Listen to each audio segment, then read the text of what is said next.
guys can find the problem. But before I do that, since the projector is not warmed up yet, is there any news? How are you guys doing? What's going on? Yes. Roca? Tell me about Roca. So it's Return of the Coppersmith attack, Uh-huh. and it's pretty much a flaw in Infineon devices, which makes it possible to retrieve a private key from a public key if the modulus is badly generated. Okay, which kind of crypto system are we talking about again? RSA. Okay, Yeah. good. How does it work? So basically, how does the attack work? Or Yeah.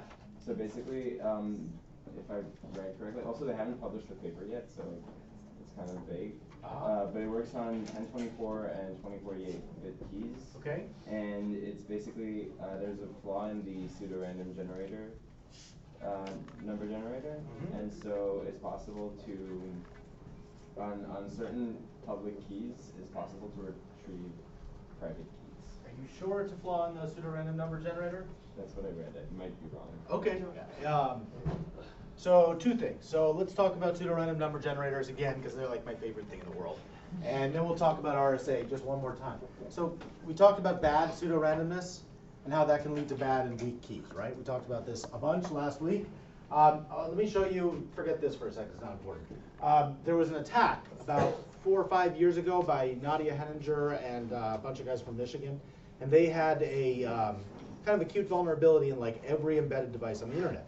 And what they found was that different public keys, if you remember, RSA public keys are equal to n equals p times q. And that's great. What happens if we have two different moduli that share a prime factor? Does anyone know? Do you remember from any of your reading what kind of bad things can happen? Let's say I picked a different p for two different keys, but because I don't know how this happened, somehow we share the same Q. What happens to the security of RSA? Well, ends are public, so The ends are public, they're your public if you, keys. So if you know that you share a Q, then it should be pretty trivial to. How do you do it? Well, Yeah, Q basically, would you can more or less factor both keys by computing the GCD. They're basically looking for common divisors of n, which should not normally exist with overwhelming probability. But it turns out if the actual large prime factors of two different keys share one prime factor, then there's a really simple algorithm by which you can recover the factorization of both moduli. They're not secure. And so what these people from Penn and Michigan discovered when they scanned the internet, they did two different tests. So first of all, they scanned the entire internet to get certificates, and they got public keys, RSA public keys, and all those certificates. And they looked for two things. First of all, they looked for repeated ends. What does it tell you if two different devices give you the same n? that they very likely have similar P's and Q's, or Well, they definitely have similar P's and Q's. So what else? Why would that happen? something's hard coded in there. Okay, good. Hard coding is one good reason. So if you find a hard coded n and you think the private key is also in that device, chances are pretty good that you can just find that device and reverse engineer it, and you'll find the private key, or you'll find P and Q or whatever, and you're done. Okay, so that's very bad. Okay, so they found a lot, like thousands and thousands of devices shared the same public key and had their private keys hard coded into them. So that was kind of bad. But the other thing they did is they did this GCD test between lots. Basically, they collected, I think, millions of different ends, and they did what's called a batch GCD, which is just a GCD test, but one that works very efficiently for large sets. So you can do like every single one GCD'd with the other one. And what they found is that like millions, I think the numbers were close to 1 million maybe, of different devices had these shared prime factors. And because of that, their keys were totally worthless. You could factor their RSA keys and sign or pretend to be them or decrypt their traffic and do all this bad stuff. Now the question is, why would they have shared prime factors? Why would two devices have the same Q but a different P? What possibly could cause that to happen? Any ideas? Anything? And what kind of conditions would create that kind of weirdness? Yeah? If they chose a small p or a small q. They were normal-sized P's and normal-sized Q's. Good guess. But they were actually completely normal-looking, sized factors. Okay, how do you guys generate your P's and Q's when you're generating RSA keys? What's your algorithm? Which one do you generate first? Doesn't matter. What's that? I don't think it matters. It doesn't. No, it doesn't. But let's say you pick P first, okay? So what you do is you generate a random P, and then you test if it's prime, right? And maybe you do this a bunch of times, okay? And then you probably generated a random Q, and then you tested if this is prime. Okay, great. This is fantastic. What happens if your random number generator gives the same random bits every time you run this algorithm, which we know can happen, right? These things can have shared prime. You can have random number generators that get stuck for some reason. And every time you reboot your computer, maybe it comes back in the same order. Let's say this happened. What would happen to your P's and Q's? It'd be the same every time. Yeah, both P and Q would be the same every time. So that's probably not what's happening here. They're getting like the same P, but a different Q. Well, what happened was when people went and they looked into this code, what they found was that these were embedded devices, so they didn't have a lot of, they were using like Linux, but Linux seeds its random number generator, if you guys recall, from what? Where does Linux get its random numbers? Where does it get its entropy for its random numbers?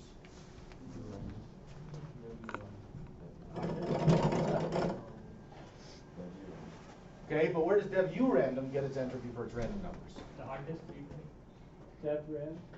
Okay, well where does dev_random get its entropy for its random numbers? Your keyboard and your mouse. Your keyboard, your mouse, hard disk spinning, we talked about all this stuff. Good, now you're an embedded device, maybe you're a firewall or a router, and someone has stuck you into a rack in a data center. Where's your keyboard? Oh, you don't have a keyboard. You're in a rack in a data center. Where's your mouse? You don't have a mouse. Where's your hard disk? Well, you're probably using a solid state drive, and those don't have those nice, error currents that happen when the drive head moves around. Where else are you going to get your entropy from? John? Network package? Maybe, but if you just boot it up, how many network packets have you seen? If you generate your keys the first time somebody boots you up, you've basically got no entropy at all. And so what happens here is we can assume that the random number generator basically has nothing in it. And so what happens? Well, just to be safe, it turns out that the people who wrote this code felt, just in case, let's throw something in here. So what they did is they added into whatever entropy was already there, they seeded the generator with the current time. And there is a clock in these devices, and sometimes it's accurate. I don't know, it doesn't really matter. It's a clock. So even though the devices start up with no entropy, they at least get the time here. And just to be safe, because it seemed like a good idea, these folks also did it again here, right before they generated Q. They seeded with the time. Okay, so what happens now? Well, it turns out that in many cases, I believe the clocks themselves are not set, and they're set to like January 1st, 1970, or whatever our clocks go to. So the first time you do this, the devices, a lot of the devices, actually, even though you're seeding with the time, they wind up with the same exact entropy. And that means the random number generator spits out the same bits. And if you're spitting out the same bits, any two devices that have the same bits are going to choose the same P. But then what does seem to happen is here in the second call, where you seed again with the time, due to slight variations in like how fast machines are and interrupts and stuff that happens, the time is often different in the second call, because maybe different amounts of time have happened, maybe an interrupt hit the operating system, whatever. And so now the random number generator is seeded slightly differently. We get a different set. The two devices now disagree on which random bits they're going to output. And so we actually get two devices have, well, I use Q here, but we get device 1 has P, device 2 has P, device 1 has Q1, device 2 has Q2. And so we get N1 equals this, N2 equals this, and we get this shared factor. And as a result of that shared factor, these keys are totally insecure. If you see two of them, you can factor, you can get P, and you can get Q1 and Q2, and the devices are toast. And this happened all over the internet. Okay, all of which is a good introduction to how these keys can get screwed up if you have a bad random number generator. There was another incident. Does anyone remember the Debian incident in 2000? It's a long time ago. You guys were probably all very young. 2007. Like the halcyon days of 2007. Does anyone remember the Debian random number generator? Really? Nobody? Okay, you guys need to know about the Debian random number generator. Somebody was looking at OpenSSL, and they ran a tool called Valgrind on OpenSSL. It turns out that OpenSSL seeds with a bunch of stuff.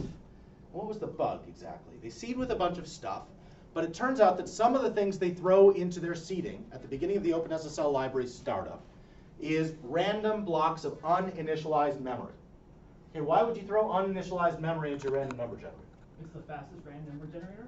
Yeah, it's going to be totally random, and it's right there, right? Is uninitialized memory random? Maybe. I don't know. It could be. It could not be. It really depends. But why not? They said they're throwing some other stuff in too. Let's throw in some uninitialized memory too. Okay, somebody ran a tool called Valgrind, which is a security analysis tool on this code. Anyone know what Valgrind does? Or Valgrind? Yes, go for it. It tells you like if there's memory leaks and like Good. stuff like that. So if you run this on OpenSSL, what is Valgrind going to say when it sees you trying to seed your random number generator from a blob of uninitialized memory? If Valgrind is doing its job. It's going to freak out, right? It's going to say, you're not supposed to be, this memory is not even initialized. You're just like reading in random junk from like the heap. You shouldn't do that. And so this nice, kind, well-intentioned person looked at the OpenSSL code. They ran Valgrind on it. They said, this is bad. This line is a clear error. Let's comment it out. And it turns out that line was also the line, because what happened is there was some actual seeding material like from dev random. And what they did is they put it like the actual good seeding material here, and then it was like uninitialized junk here. And instead of just like commenting out the part that like read the uninitialized memory, this developer commented out this entire, the mem copies that copied all of the seed material. Okay, the one thing they forgot to get rid of, I think, was that there was also like seed. This is developers' favorite thing. They're like, let's seed with the time in seconds or something really, really bad. No, I'm sorry, it wasn't time. It was something even weirder. While we're at it, what is PID? The process ID. Why would you put the process ID into a random number generator? Well, they actually did this every time you read from the random number generator. It would reseed with the process. It would add the process ID to the current seed. In theory, the process doesn't choose its own process ID, but if this thing is starting up in a predictable way, you could guess that that process ID might be the same or similar each time. How many it runs. process IDs are there on like a Unix system? 1,000? Anyone? 65,000? 65,536 or something. Okay, maybe one less because I think there's like some dedicated process. Right. Okay, so your seeding material is, how big is that number? How much entropy is there in your seeding material now? What is 65,000 approximately in base 2? 2 to the some small number. Come on. Seriously? What is the small number? Only got one cup of 2 coffee. to the 16. Okay, so we have about 2 to the 16 possible seed values. Once you strike out all that other stuff, you've got 2 to the 16 possible seed values. Before we go on here, why would you put the process ID in? There's actually a reason. I mean, having the process ID folded into the seed is not a problem, as long as you've got like other stuff in there. It was not an error. I just, as a side point, why would you throw the process ID into the random number generator? Different processes, like running the same program twice will give you 2 different random numbers. And when in a real, let's say, web server, are you running the same program twice in an unexpected way? You don't intend to run the same program twice, but suddenly you're running a different process and you didn't even know it. When your server decides to fork to be able to handle more capacity? Good, exactly. When you write a web server, one of the things it does is it does a Unix fork. It runs one process, and when it gets an incoming connection, it forks into 2 different processes, one of which just goes back to like listening for incoming connections. The other one is a whole new process that's a copy of the first one that goes off to handle the incoming connection, serve files, and whatever. So it's very possible. What happens after you fork? Well, you can get 2 processes that have the same generator state, and they would both generate the same random numbers. So to avoid that as a hack, the people who wrote OpenSSL, every time you asked for random output, it would fold in the current process ID. The idea there being that like if you forked and you didn't know it, you would still not have 2 different processes producing the same generator state, because this extra little bit of entropy would make them go different. This is not important. Okay, going back to the fact that now that we've commented out all the seed material, we only have 2 to the 16 possible seeds going into this generator.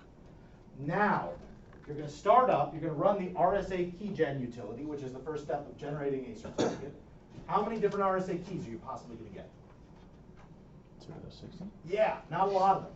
And so what happened was people started running these Debian servers all over the internet with their own certificates and stuff, and then one person went out and looked at the internet and noticed that a lot of different servers were using the same public keys and thought this was kind of funny. After a little analysis, they found out that like every one of these Linux operating systems had like were sharing 2 to the 16 possible keys, which you could just enumerate yourself anytime you wanted. They were all totally insecure, and it was really bad.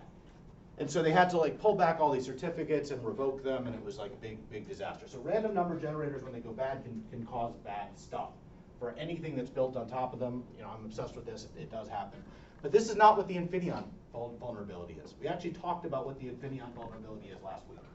The Infineon vulnerability was this thing where they were generating primes of the form k to the r times x, where they have these specially formed primes where like you have a small value k and you raise it to some r and you like multiply it by something, and you can generate primes very efficiently, much more efficiently than what we're using.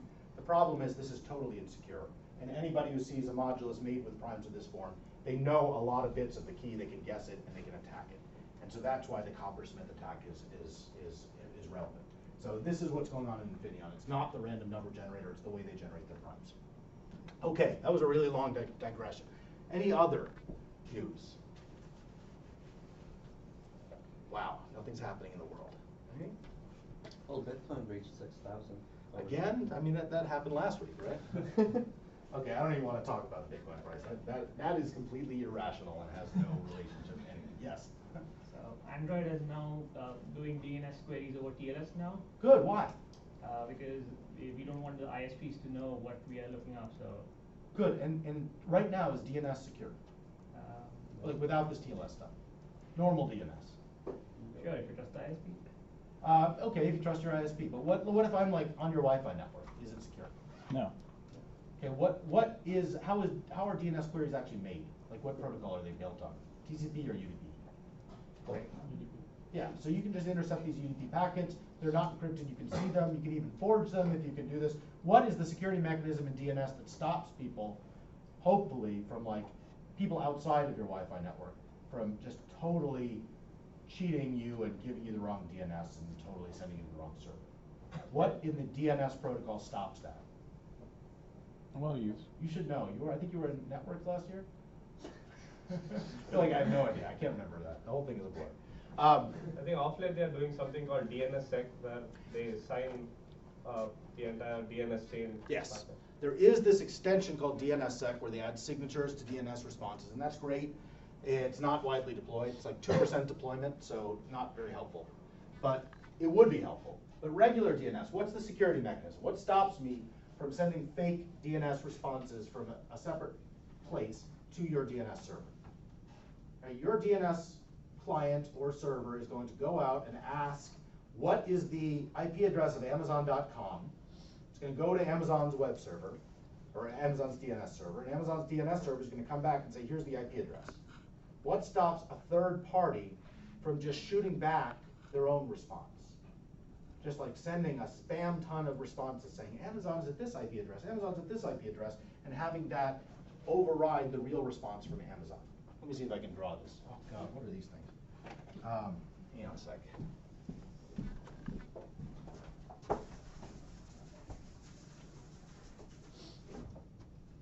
Okay, so I'm here, me, and let's just say I'm going to Amazon server.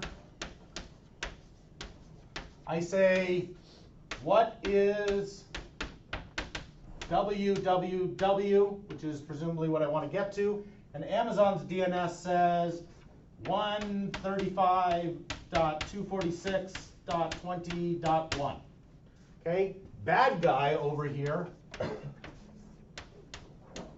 shoots back another response, maybe he's just sending lots of them, that has a totally different IP address. Don't care what it is. What stops me from accepting bad guy's response? Yeah? I think you need to have like a certificate to... Nope, no security whatsoever in the DNS protocol.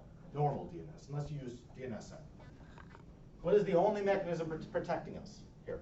well, various different DNS servers will cache the response. So okay, so this might not be me directly. This might be the JHU DNS server if I'm on the Wi-Fi network. Fine, and I'm over here. Okay, but the same basic principle, right? I say, hey, JHU, what's Amazon's address? And then maybe it relays its query over to Amazon. Okay. Bad guy is now hammering Johns Hopkins DNS server and saying, actually, Amazon's here. And that's awesome, because if they can get Johns Hopkins to believe that, now everybody at Johns Hopkins is going to go to their fake Amazon website. And if Johns Hopkins caches that bad response, which they can say, cache this response for a long time, that'll actually stick for a long time. So one hit, and they get to control Amazon.com at Johns Hopkins for a long time.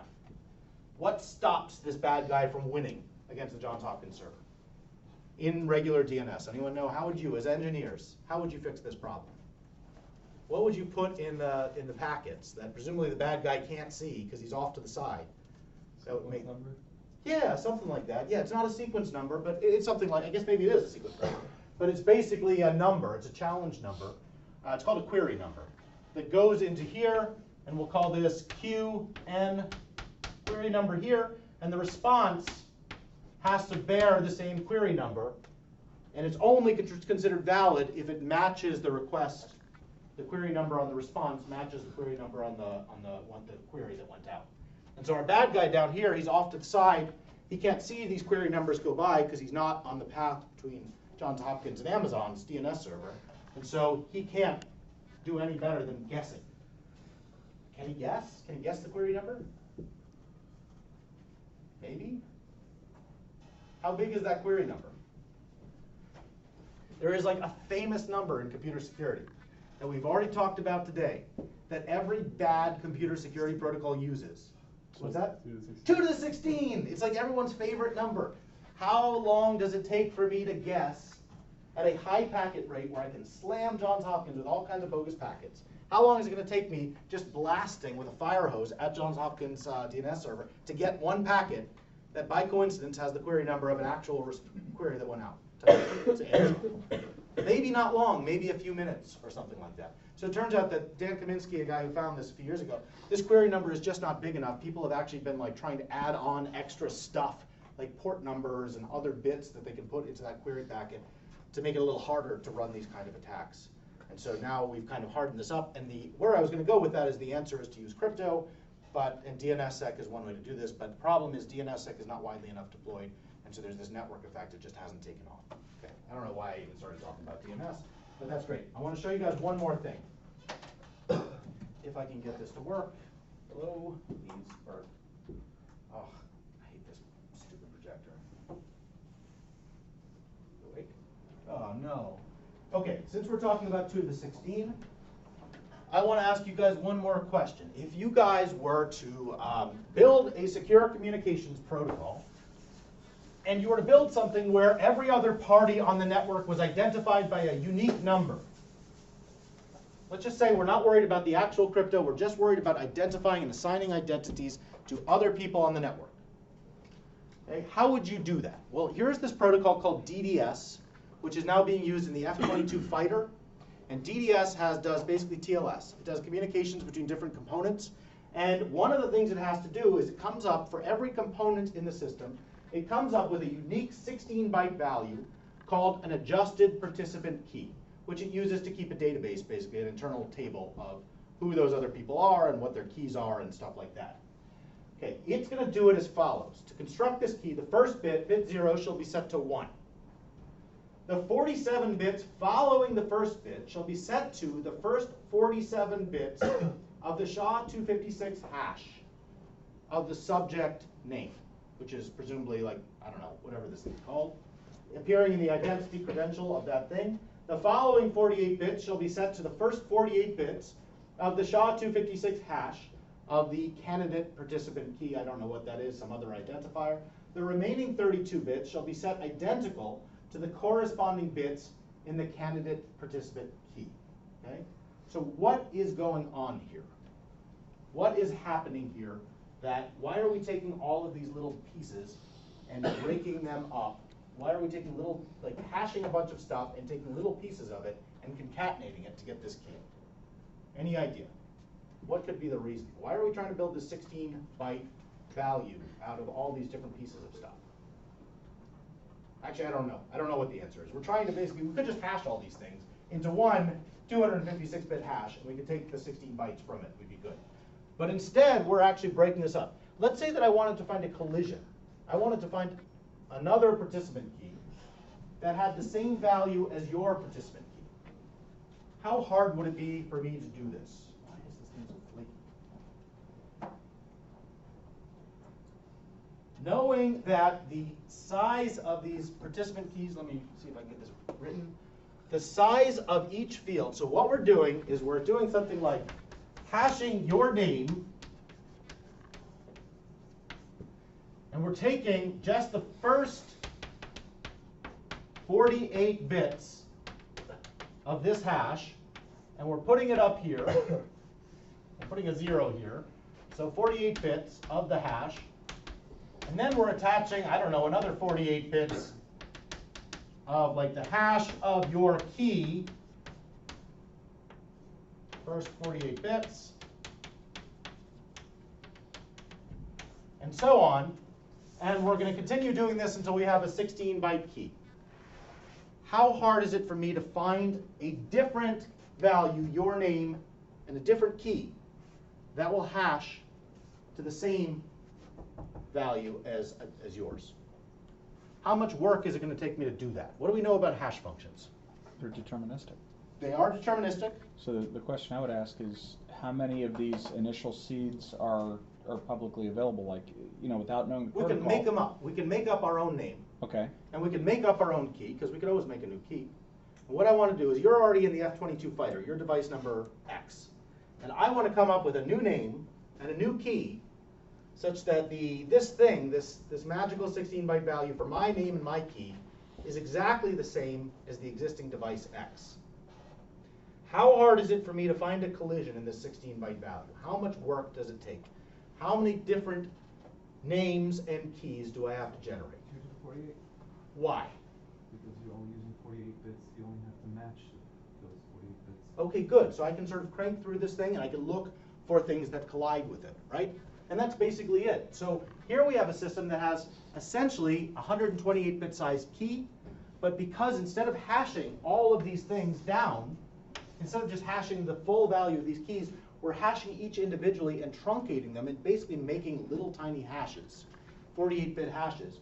There is a strategy where we can just brute force through 2 to the 48 possible names and keys and have them ultimately, with high probability, be the same as an existing participant key for an existing device. And even better, if we want to make collisions. Let's say I want to make 2 different devices. I don't know why I want to do this. That have the same adjusted participant key, this thing in the top. How much work does that take? Say what? Why? It's like a birthday problem. Good. So we know that with high probability, if we do, we have a 48-bit hash, then after generating 2 to the 24 possible random inputs to it, we're going to have a collision with overwhelming probability, with high probability. And so the actual security, even though this thing has 16 bytes in it, the actual collision security is only 24 bytes, and the actual pre-image security is about 48 bits. Sorry, it's 2 to the 48, so it's not very strong. And this is the kind of stuff that appears in like our military fighter jets, and so I don't know what it does, but it's kind of scary to think that like this is how people are designing stuff. Okay, today we're going to talk more about protocols. Last time we were kind of getting up to the point of talking about attacks. I think we talked about SSL. Oh, I hate this thing. We talked about the early versions of SSL and some of the weaknesses they had. Okay, so can somebody remind me what the big vulnerability in SSL 2 was and how it worked? I know it was up there. What was the first phase of the SSL protocol? What's the first thing we do? It's up there. Explain it to me. Yes? We select the crypto suite that we're going to agree on. Good. So we say, what version of SSL do you speak? What crypto system do you want to use? I propose a list. You pick one, you being the server. And what was the problem in SSL 2? Well, it said it on the other slide. SSL 2 did not authenticate any of those messages. And there was a good reason for that. The reason being that at this point, the client and server didn't share a key anyway. They hadn't done a handshake yet. And the client may not even have a signature, may not have a signing certificate. So there's really no way to authenticate the client's data. And so what we did is basically we'd say, okay, we'll communicate this stuff, and we hope that nobody who's a man-in-the-middle attacker changes it. But of course, what happens if a man-in-the-middle attacker does change the messages going across the wire? You can downgrade the crypto being used. Good. Give me an example. What's a meaningful downgrade look like? Like, what could you do? I'm not sure. Okay, so let's say that there's a real cipher suite called, let me see if I can find it, because it is such a great cipher suite name that we should actually see what it's called. TLS with null. Okay, yeah, this is one of my favorites. Is it safe to use the TLS RSA with null SHA cipher? Okay, what's the null mean? Nothing. Good. It means what particular part of this does the null affect, right? So RSA is the key exchange, the handshake part, and SHA is in there, so we know we at least get a secure hash function. What's the null doing? No key. For what part of the crypto do we have no key? Or no encryption? Good. So this is a secure RSA key exchange. It's actually going to be mapped with HMAC SHA-1. Doesn't say 1, but it's SHA-1. But it's not going to be encrypted. So we have TLS where we're getting authentication, but not confidentiality. Actually, why would we actually want that? Like, let's not laugh at this poor Stack Exchange person or whatever it is. Let's actually come up with a reason why we want TLS with null SHA. Give me a reason. It is actually one of the more widely used cipher suites on the internet. And it's not used by this idiot. It's used by real people. Is it because it's faster? It is faster, yep, but kind of at a cost, right? It's like having a submarine where like the window's open, right? It's probably going to be really cheap to make, but it's not going to be safe. So what do you use it for that is safe? What if I told you Microsoft was the biggest user of this, and that their use of this cipher, if you look at historical trends in cipher suite usage, believe it or not, people collect this information, it spikes on alternate Tuesdays. For their updates. Yes. So this is actually various versions of the null cipher are actually used for Windows Update. And Windows Update is like a huge amount of internet, at least secure internet traffic. And so if you look at traffic, you see that Microsoft doesn't give a crap if their updates are encrypted because there's not like a secret in there. They do care that they're authenticated with some kind of MAC, and so they use this null cipher. Okay, so this stuff really exists. If your client and server are willing to support this null cipher, then somebody who can tamper with your cipher suite list can say, okay, downgrade to the with null cipher, and all of a sudden, unbeknownst to you, your supposedly encrypted web connection, I don't know why that keeps happening, your supposedly encrypted web connection is no longer encrypted. So this can really happen. What's another example of a useful cipher suite you could downgrade to? We discussed last time. No authentication? Yeah, I don't actually know if there are any no authentication versions of these where you have like encryption but no authentication. Probably, but I don't actually think SSL allows that. What else? Yeah. The export weekends. Good. Tell me about those again. They're like purposefully weakened for the U.S. government. Good. And how strong were they? Good. So it depends on which part you're talking about. The RSA encryption was maxed at 512-bit. This was actually a law in the U.S. You could not sell or export, which meant sell, any encryption that had public key strength better than 512-bit. So Diffie-Hellman would be 512, RSA would be 512. Just out of curiosity, how long does it take to break a 512-bit RSA key today? How much money would it take you? Any guesses? Yeah. It took like 4 months, I think, in 2009. Good. In 2009, it took a while. How long does it take today if you're going to use Amazon? Like in cash. What is the cash price of a 512-bit key? $10,000. Too high. 770. What's that? 70? Too high. I think it's actually in the 50s now. It costs about $50 just to get a bunch of Amazon EC2 computers. And Nadia Henninger has a program called Factoring as a Service. You can actually download it. It's like a bunch of images. So you can factor these things in about like an hour. Costs you about $50. Right? So you're pretty close. So these things are not secure today. They were more secure back in the 90s, but still not very secure. Okay. The other thing was this other cipher suite. If you're using an export cipher suite, symmetric encryption was capped at 40 bits. Okay, how long did, I'm not even gonna bother. We can crack 40-bit keys like in our lab on hardware that we built in like, 2004 or something like that. So 40-bit keys are just not very secure at all. And so if you still have a browser that supports these export suites, really bad stuff can happen to you if somebody can downgrade your stuff. And hopefully that's not possible, but at least in theory it was. So going back to kind of the history of TLS here. Okay, going back to the problems with attacks on SSL2, there were lots of them. You could modify this first message. Actually, this is backwards. The client should say that. You could modify the first message to specify export weakened ciphers. You could go with null. You could do all this bad stuff. I'm going to skip this. It's kind of a crappy picture. Okay, another thing you could do that was kind of cool. Okay, sorry, this is all in there. So I think this is SSL version 3.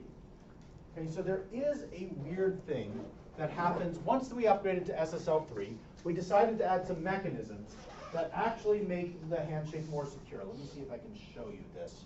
A little hard to see this diagram. Let me see if I can zoom in. No, I can't. Okay, we discussed last time that there was a fix in SSL 3 that actually fixed this cipher suite rollback attack. And the idea there was that at the end of the handshake, once we've established a key, we would then retrospectively authenticate those first messages we sent at the beginning, before we had a key. And how do we do that? I think we actually drew it on the board. Does anyone remember? How do we, now that we've got a key, we didn't trust stuff before, we've got a key, we share a key, hopefully everything is safe. How do we now go back and authenticate that nobody was tampering with those first messages? Yes? We verify that we compare notes for everything up to that point. And what does comparing notes mean? Here's what I sent, what did you get? Here's what you sent, what did I get? Good. And you were raising your hand? No, it basically say the same thing. Like where you take your authentication key now and have the authentication compare it. Good. So concretely, what's a good example of notes? Like what would we actually send? Would we send all the traffic we saw in the handshake or just part of it? Yeah. Good. So we use a MAC. So we have a shared, we've derived a shared MAC key. This is at the client and the server. Okay, all the rest of the handshake has happened. And now, what do we MAC? What is the message we MAC? All the previous messages? Good, we like verbatim? Yeah, okay, so actually what we do is we send, I think the actual message we send over, yeah, you're right, we MAC all the previous messages. That's exactly what we do. We actually, what happens is we hash it. We hash all previous messages, and then we MAC that. But basically these two things are equivalent. Okay, so this is basically the idea. So we do this in both directions. And I think we actually add something else in here like the server name. So this is, this is the client finished message. And here we do MAC of the hash of all messages. And something like server finished. And I'm kind of confusing this, there we go. Something like that. And so we send these messages back and forth. This allows us to detect if these hashes differ, if our MACs differ from what we expect, we can see that somebody was tampering with the message. Okay, so in SSL3, these finished messages were added. And this was supposed to stop all of these rollback attacks, but it didn't quite do it. There were also a bunch of other attacks on different parts of the SSL3 protocol. I'll kind of walk through these. I want you actually to read about these. I'll send out a reading about it. But here we go. Okay, so the cipher suite rollback was, most of the problems from SSL2 were fixed with these finished messages. But the problem was there was one message, for legacy reasons, that happens in the protocol which was left out of the finished message. For some reason, somebody said, let's not MAC that one message. And this message is called the change cipher spec message, part of the protocol. And the change cipher spec message turns out to be really important. It is the message that tells the parties to start using encryption. Now what happens to a client or a server if it never receives the change cipher spec message from the other side? What is it going to do? It's derived this key. It's all ready to communicate securely. But somehow this message that's supposed to say, I am ready for you to start encrypting, do it, never arrives. What do you think a typical client at the time is going to do? Is it going to barf? Is it going to, what is it going to do? I think it's going to deny the communication. It could, it should. But in fact, it's not necessarily the case. Some clients would be just fine if they never saw a change cipher spec message, even though they thought they were supposed to start encrypting. They would say, well, I didn't see that message telling me to turn it on, so I'm just going to keep going and not encrypt at all. And this is actually a real bug that happened in some clients. And so it turned out because of this, some people, some attackers figured out they could just get in the middle of the connection and they could like knock out, just erase this changed cipherspec message. And that was never detected because whoever built this finished message excluded the changed cipherspec message from the hash in the finished message. And so that attack was just never caught. And as a result, the protocol became insecure because you could have a secure TLS handshake where encryption never turned on. And so the fix to this was kind of a hack. It was just never allow a TLS handshake to continue unless you see a changed cipherspec message. So it was relatively easy to patch. But this is an example of a kind of a rollback attack that can still occur on systems. Okay, oh sorry, here's an example of what this looks like. Let's see, this is the normal protocol transcript. Okay, so the client says to the server, change cipherspec. Okay, the client says, I'm finished, here's my finished message. And the server says, change your cipherspec, start using encryption. The server says to the client, here's my finished message. And then it turns out that because of, normally what's supposed to happen is now the client will start sending encrypted messages to the server. This is normal operation. In the attack, which looks like this, I hate the way this is written, the client says to the man in the middle, Mallory, change cipherspec. The client says, here's my finished message. Mallory says, erase the cipherspec message, just send this finished message. And then the server sends its change cipherspec to Mallory along with the finished message, and Mallory drops the change cipherspec. And now the client is going to start sending encrypted data. That's good, what is this actually? This is kind of weird. Yeah, I guess this just means it's MAC. It's not going to start encrypting it. That's a weird notation, but it's not going to start encrypting it. That is actually very strange. I'm not quite sure why that happens. Okay, doesn't matter. Forget it. Oh, I see. The finished messages are encrypted. Okay, just ignore what I'm saying. It doesn't matter. But basically, you could have the encryption, at least in the handshake, not be in the handshake. You could have the encryption turned on. Another attack is this key exchange protocol. Okay, so the SSL3 standard had two ephemeral key exchange modes. Okay, so the server is allowed. So normally in RSA encryption, we have a single fixed RSA key that works for the entire lifetime of the server. We make this RSA key and we use it lots of times. And we saw the RSA handshake last time. What is the problem with this? What is the problem with using an RSA key for a long time? You generate an RSA key. Every time somebody connects to me, they encrypt this pre-master secret, send it to the server. I decrypt it with this long-term RSA key, and I'm done. What potential pitfalls are there in this kind of system? Okay, what could happen? What if somebody hacks into my server? What could happen to this system? How resilient is it to somebody stealing my key? Do people ever steal RSA secret keys from servers? Can you think of an example where it happened in the last few years? Anyone know about Heartbleed? So in Heartbleed, people found an information leak in OpenSSL servers. They could scrape RAM and they could pull secret keys out of memory. Okay, so what happens to your server if somebody steals your RSA secret key from your server? What is the impact of that? What can they now do? Decrypt connections, right? Future connections, past connections that they Well, recorded? to your point, if they've been using that same key pair for a long time, they could even decrypt past connections. Good. So I have been recording every packet that comes out of your computers here in this room. I've been doing it since the beginning of class with Wireshark. I really haven't been doing this. It would be totally wrong. But if I had been doing that, and you guys are all connecting to Facebook, and somehow I find an information leak in Facebook servers, and you're using the RSA handshake, I steal Facebook's RSA secret key. Now I can go back in my recorded transcripts of all of your SSL connections, your TLS connections, and I can decrypt them all. Because remember, the RSA handshake, there's only one unknown in the RSA handshake. There's just the pre-master secret, which is encrypted with one fixed RSA public key. And if I know the secret key, I can go back in time and completely decrypt any past handshake. What about Diffie-Hellman? Is that the case there?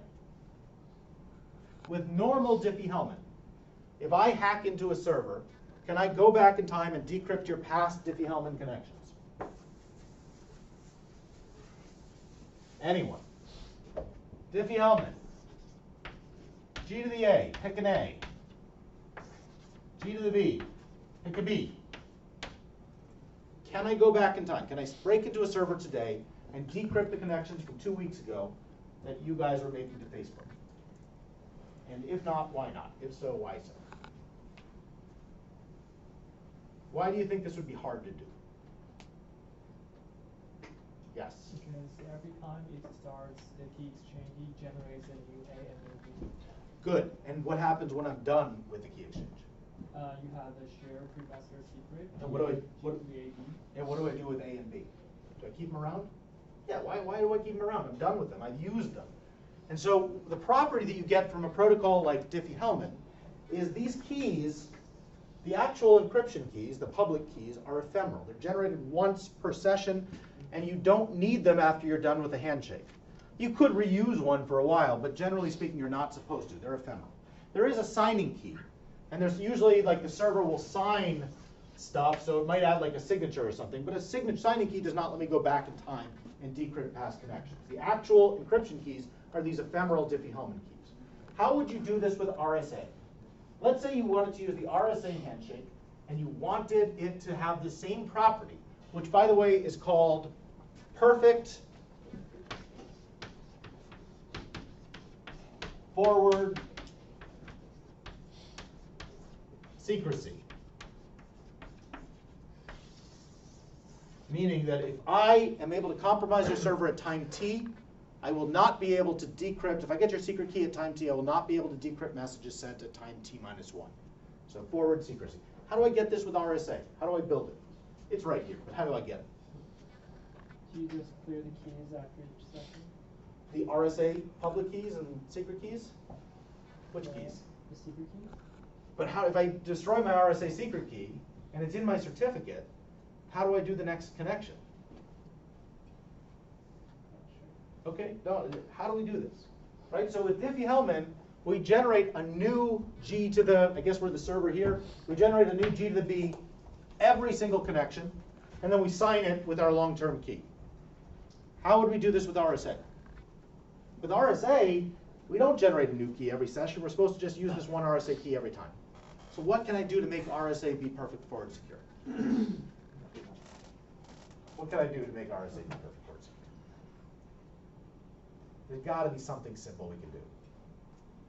Clearly, I can't keep reusing the same RSA key pair for encryption, because if I reuse it lots of times, it'll be vulnerable to being stolen. So I have to make a new one. Every connection. How long does it take you guys to generate an RSA key in your code? How fast is it? A couple seconds. Okay, so every time you make a new connection, you're going to generate a new RSA key pair. That sounds kind of awkward, but you could do it. And you're going to send over, let's redo this, okay? So your server is going to, this guy is going to send, you know, hello, client hello, and the server is going to generate an RSA key, temporary pair. It's called a PK prime, SK prime, and it's going to ship back PK prime. And what happens next in the RSA handshake? Anyone remember? What's the key, what's the important message that the client has to send back? What does the client encrypt with PK prime? Pre-master secret, good. We encrypt under PK prime the pre-master secret. Okay, this is looking pretty good so far. We have a protocol that uses a new RSA key every single time somebody makes a connection to our web server. And when we're done here, once we're done with the handshake, we can erase SK prime. And that means that even if you steal my SK prime tomorrow, you won't be able to decrypt today's messages. What's missing in this protocol, by the way? What attack do you see on this protocol? As I've written it right now. If you're a man-in-the-middle attacker, what could you do to this protocol as written that would make it very insecure? No authentication? There is no authentication of what? Of the client. True, but there's never authentication. I mean, if I go to Amazon.com, there's no authentication of me normally. What's missing? There is an element missing. Yeah. The pre-master secret isn't authenticated? Yeah, but that doesn't matter because only the person who knows the secret key should be able to decrypt it. And the client isn't authenticated in normal, just kind of TLS anyway. You record a PK? You could, but anyone could record a PK. Right? It's an open network, it's sent in plain text, anyone can listen in on it. But you're getting closer. Yes? The public key is not. this public key is totally unauthenticated. If I'm a man-in-the-middle attacker, my attack is really simple, right? I let this message go through. I intercept you sending, the server sending PK prime. I generate a new PK double prime, which is a bad guy key. And I send PK double prime over to the client. And of course, the client innocently encrypts their pre-master secret with PK double prime. I decrypt that. And I probably will send another message. Once I know PMS, I'll send under the original server's PK prime. I'll encrypt a new message and I'll send it on to him. And now I'm man in the middle. I have the pre-master secret. I can do anything I want to this connection. I can see the key, I can modify it, I can read it. Okay, so what do we do to fix this? How do we make this protocol less insecure? Issue certificate every time it has a new key pair. How do we authenticate? How do we authenticate this PK prime? Issue a certificate for a key pair. Okay, a certificate. So we have to go to VeriSign every time somebody makes a connection to our web server. Yes. That does not sound efficient. We want to go to VeriSign once a year. We want to generate a PK prime every single time somebody connects to our server. So we have one long-term signing key. We want to use that lots. But we want to generate a new PK prime every single time somebody connects to our server. What could we do? Well, what if we just sign this new PK prime we generate? Okay, so we send over this fresh PK prime we just made and a signature, which I'll denote as sign, under our PKS, which is our long-term server signing key, or sorry, SKS, apologies, secret key, PK prime, and I send that over to you. So I now have a signature on this signing key. I'll probably throw some other stuff in here, like the client random stuff to bind it, whatever, but I can do these things. This was actually a protocol that somebody developed and added to SSL3. It's called the ephemeral RSA handshake. So there are two ephemeral modes in SSL3. One was RSA, which I just described up there, and the other was Diffie-Hellman. Diffie-Hellman is always ephemeral, the way we normally use Diffie-Hellman, so that was all fine. Okay, we talked about this. What are the advantages of Diffie-Hellman over RSA? Why would you not use this crazy RSA thing I just hooked up? Hint is, somebody already kind of gave me the answer. What's wrong with this? What's inefficient about this RSA goofy thing I did? Yes? Generating the key. It's generating key like every single time, and you already told me that it takes 2 seconds to generate an RSA key. So this is really, really crappy and inefficient. Diffie-Hellman's much more efficient. This is very slow. Okay, so we don't want to use this, but you could use it. Okay, so let's look closely at the way this would work. Well, let's say we have a client here that says, okay, I want to use, here's my cipher suite. I support RSA ephemeral. The server says, I agree, let's use RSA ephemeral. It's going to send back the RSA parameters, which are n, e. You guys know an RSA public key is n, e. And it's also going to send back this signature that I wrote up there that's signed under its server certificate. It's going to send that back to the client. Now let's look at what happens in the world of a Diffie-Hellman handshake. Let's say that the client wants to use this Diffie-Hellman ephemeral, sends over that request in its cipher suite list.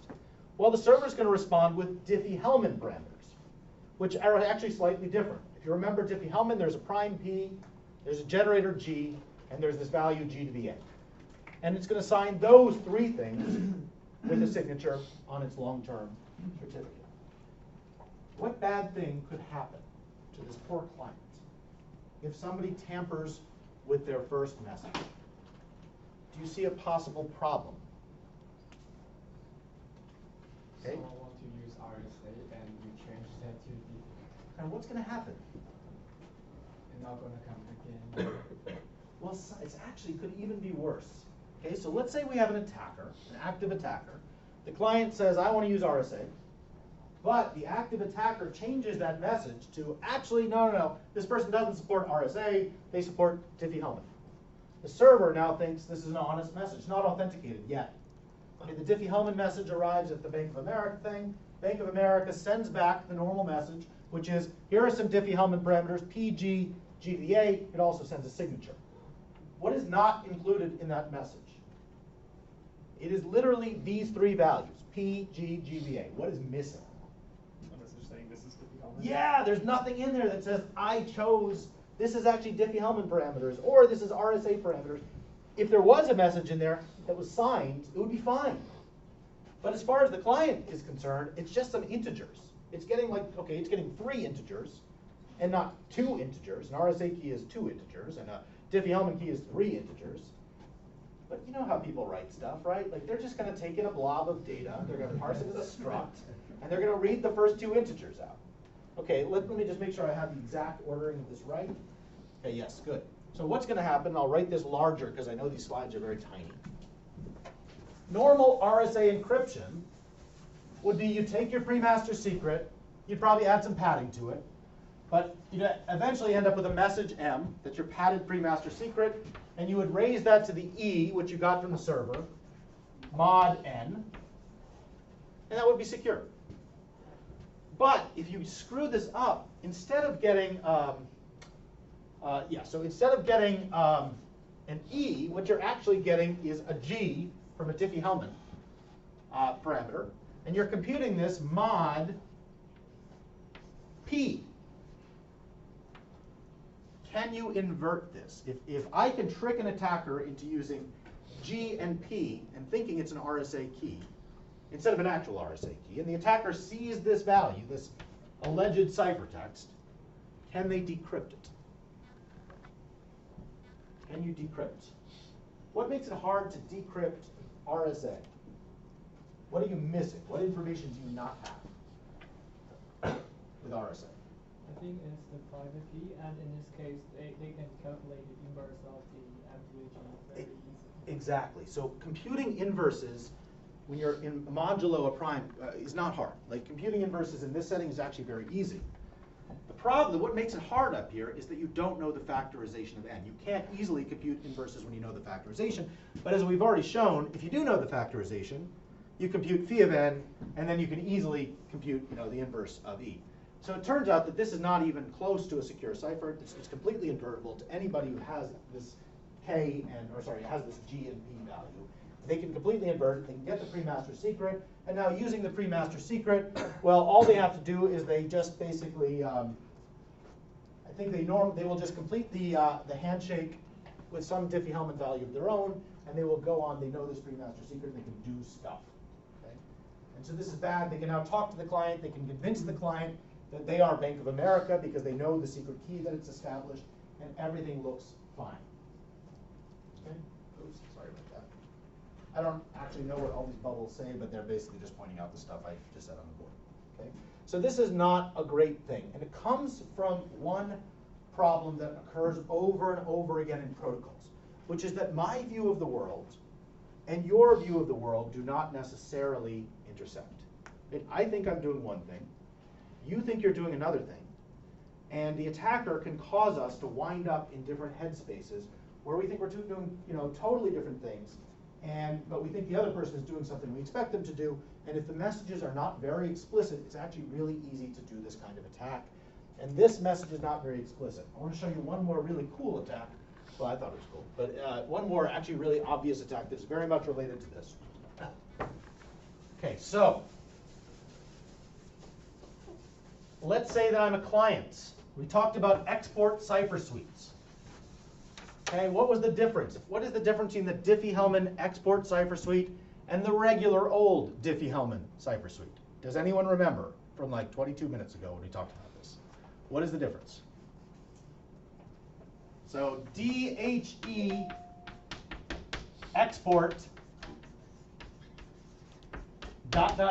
versus DHE ... What is the functional difference between these cipher suites? How weak? 512. Good. 512-bit P, and DHE, I don't know, it could be whatever. Maybe the server gets to pick. The server can pick a 2048-bit P. Okay, how much does it cost to compute the discrete logarithm, meaning break a Diffie-Hellman key when we're in a 512-bit size group? $50. Okay, yeah, so not a very secure cipher suite. Okay, so let's say that I'm a client. I'll see if I can write this out. So I'm a client, oops, my client here, and a server here. I'm going to say I support DHE, ... the regular DHE. But because somebody forgot to like take out some legacy code, I'll also say I support DHE export. I'll give you a long list. I support everything. I support all cipher suites. Seems pretty good so far, right? Okay. The server is going to respond with, it's going to pick one of these two that it likes the best. And it's going to respond with what? Well, if it picks one of these two Diffie-Hellmans, they're all going to get a response that consists of 3 integers. And I think the order is P, G, G to the A, plus a signature on those values under the server's key. What's missing? What bad thing could happen? If you're an attacker, and you're in the middle and you can tamper with these messages, and you know that this client, they really want to use strong encryption, but they stupidly left DHE export in their cipher suite list, what bad thing can happen? Modify their initial message to only include that. Good. We just wipe out DHE. And now it appears that this client only supports the export cipher suite.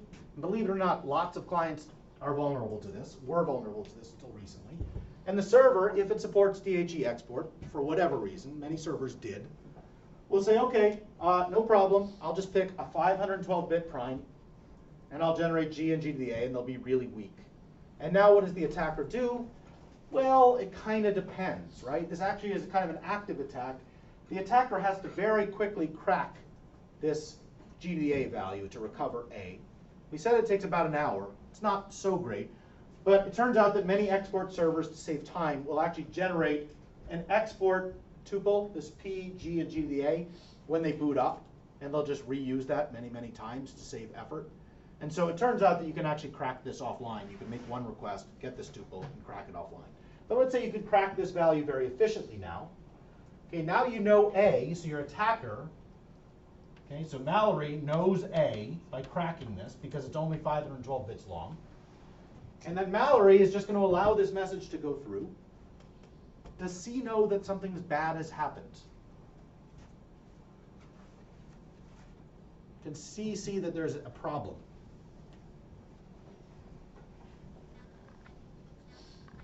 No, there's no message in there. Like, C just thinks that the server has really lame Diffie-Hellman public keys, right? It asked for, it thought, any Diffie-Hellman cipher suite, and it got back a 512 Diffie-Hellman, 512-bit Diffie-Hellman tuple. Everything looked fine. It didn't say export in it. There's no label in that signature value that says export.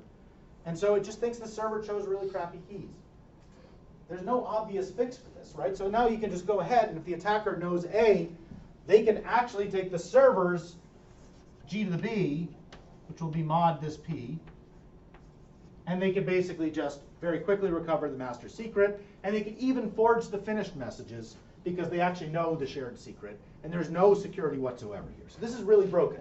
What's the fix? How do you make this not vulnerable? Yes? Can you make the client say, no, that's not cool, I need bigger primes? Good. Okay, well, there's 2 fixes. The easiest fix right off the bat is just to tell clients, do not ever advertise DHE export. Just take it off your list of advertised cipher suites. Okay, so that seems easy. In fact, every modern browser, as of about a year or 2 ago, did this. They did not include cipher suites. But unfortunately, a lot of servers did accept export cipher suites, but the clients didn't advertise. So is there still an attack if this guy, what's the attack? You just concatenate on it. Yeah, you can just add it on, right? If the server accepts it, right, you can just add on DHE export, and nobody will be the wiser. The server will say, oh yeah, the client wanted DHE export. We'll give back a 512-bit key, and the rest of it goes on. 2 sites that were particularly vulnerable to this in 2015 were the NSA, nsa.gov, and the FBI tips reporting line, which was tips.fbi.gov. Both had export cipher suites supported. In fact, lots of sites did. 33% of the internet had export cipher suites supported on the server. And even if you had a browser that didn't support export cipher suites, somebody could just tack on this message to the protocol, and then force the server to downgrade to 512-bit keys, crack those keys on Amazon, and now they could just totally break the connection. And you proposed a second solution. Your solution was tell servers if they see a 512-bit key, tell clients. Tell your browser if it sees a 512-bit key, barf. What do you think the minimum key size allowed by modern browsers was in 2015 when this was found? Just give me a number. How many bits? 1024? No, seriously. What do you think browser? What do you think Chrome and Safari required as a minimum Diffie-Hellman key size? 16. It was 16. Oh my god. So you could have a 16-bit Diffie-Hellman key. You could do a 16-bit Diffie-Hellman key on like your calculator. It's not a very big key. That was actually Safari. Chrome actually did, I think, require a minimum of 512 bits. But unfortunately, 512 bits isn't enough because 512 bits is exactly what the export cipher suite strength was anyway, so it didn't help. Okay, so the fix to this is really obvious. The good fix would be what? If you could change the protocol and not worry about backwards compatibility, what would you do? Kill DHE export? Well, yes, but I mean, okay, you could, but how are you going to convince the NSA and these guys to like actually fix all their servers? Maybe you can't, because there's always going to be that one person out there that like, even if you tell them stop accepting export cipher suites on your server, they're going to have some old version of like Apache from 2 years ago. They're not going to update it, and they'll still be vulnerable, and they'll be a bank. Like that's just the guarantee of the world, that there will always be somebody who accepts bad stuff. Let's say that you can just fix the protocol for new browsers. Like what is the good fix to this protocol for new browsers that would break backwards compatibility with old servers but would definitely stop this kind of problem? What would you do? Like what would you add to these messages? Yeah. Something where the server sends back what cipher suite they're Good. using. So we could throw something else into the signed message. Like we could throw in, I don't know, we could throw in like cipher suite would be a good one. And in fact, TLS 1.3, which is still in draft form, is doing even better. What it's doing is it's actually moving this signature to the very end of the handshake. And it's putting in a hash of the entire handshake up until this point. And so actually now there are no bits in the handshake that will not be signed by the server. So if somebody tampers with any message, you'll be able to detect that tampering by looking at the server's certificate. And so this is in TLS 1.3, but the problem is to get TLS 1.3 you have to like deploy all new software. It's not backwards compatible. So if we're just trying to hack the existing TLS without breaking compatibility, what's the fix? And somebody already said it, so what is the fix? We can't add new messages. What do? We want to make Safari and Chrome not vulnerable to this attack. What do? I mean, you guys already said it, kind of. Just barf if the key's too small? Yeah, barf if the key's too small. So you go to Google and you say, Google, fix Chrome. So if somebody sends back a 512-bit key or anything smaller than 1024, you just say illegal Diffie-Hellman key, reject. And you go to Chrome, you go to Google, and you ask them to do this, and they say no. Why do they say no? I'm actually curious. Why would they say no? They did say no. Why would they say no? People will stop using the browser if it's not backwards compatible. With what? With this garbage? Like, who cares about these crappy servers? Who cares about tips.fbi.gov? Like, who needs to go there? Okay, part of the reason is that, but let's try to get those sites to fix themselves. Okay, we'll get everyone to fix, we'll upgrade the browser. Good. Okay, what else is out there that would make this not work? Besides, this would only be an issue if you're trying to talk to these export servers, and the export stuff is all deprecated anyway, we don't need to use it. Right? Normally, you should never get a 512-bit key back from a server if you don't ask for export. And we're not asking for export, we don't support export on Chrome. So what would cause people to still have problems where the keys are too small and Chrome would barf? And I can tell you this does happen because somebody I know after this fix, finally Google did increase the minimum key size after a lot of fighting to 768 bits. And somebody I know went to an airport and tried to log into the Wi-Fi. And what happened? Well, they got an error, a really weird error saying ephemeral key size too short. Why? Could it be like a nation, like a nation state adversary kind of thing where they require lower security for their? Nope. It is not anything that cool. Yes. Embedded devices sometimes will have smaller keys The magic word, the root password of all cryptography is the word embedded devices. Embedded devices suck. Embedded devices includes everything ranging from like your scale at home to like your Wi-Fi access points, your firewall, to whatever. And for various reasons, over the years, in the last 15 years, people have been building these devices with TLS built into them, like Wi-Fi access points. You connect, it goes to TLS. But because they wanted to save computing power, they had these devices use very small Diffie-Hellman keys, like 512 bits, 768, things like that. And that would be no big deal because who cares about these old embedded devices? But the problem is inside of corporate networks in particular, people really use a lot of these embedded devices, and Google would not upgrade the security of their browser because they did not know how much stuff. Like if Google Chrome does not work with your HR reporting system, then businesses get very, very sad and they stop using Google Chrome. So this is why it's very hard to upgrade security. You're kind of stuck with this lowest common denominator of security. Okay, great. So there are these rollback attacks. This is an old one that I showed you up here with the RSA to Diffie-Hellman that only applied in SSL 3. This is a new one that applied in 2015 to modern versions of TLS 1.2. So these things keep coming up. All right, so moving on. There were some other problems going back in time. I've got about 2 minutes. Going back in time to SSL 3. Unfortunately, there is always, even if you get the protocol absolutely right in the current version, there is always a problem that makes all of these bugs come back. And that problem is called the downgrade path. The idea when I roll out a new version of TLS, so we're about to roll out TLS version 1.3. Okay, so a bunch of servers like Facebook and Google are going to put out TLS 1.3. But all of you guys are going to be using Android phones from like 2 years ago, or maybe you won't. Maybe you guys will have new phones. But most people are going to be using Android phones from years ago that don't support TLS 1.3. They're going to want to connect with TLS 1.2. So you need a mechanism by which your phone can connect to Facebook and say, hey, I'm old, downgrade, and Facebook needs to say, okay, no problem, I can seamlessly downgrade back to TLS 1.2. The problem with this downgrade path, and it occurred back in the SSL 3 days and will occur again, is that an attacker on the wire can actually do the same kind of thing where they modify messages to make it appear, even though you have a brand new phone that supports TLS 1.3 and your server supports it, they can modify messages in flight to make the both of you believe that the other side only supports the old version. And this is a very common path. It's called a downgrade attack or a version rollback attack, where you can basically force people to go back to the old insecure thing and then exploit all the old insecure bugs that existed in it. And this is a huge problem. There have been version rollback attacks on pretty much every security protocol we use. TLS, SSL, SSH, IPsec has a ton of these things.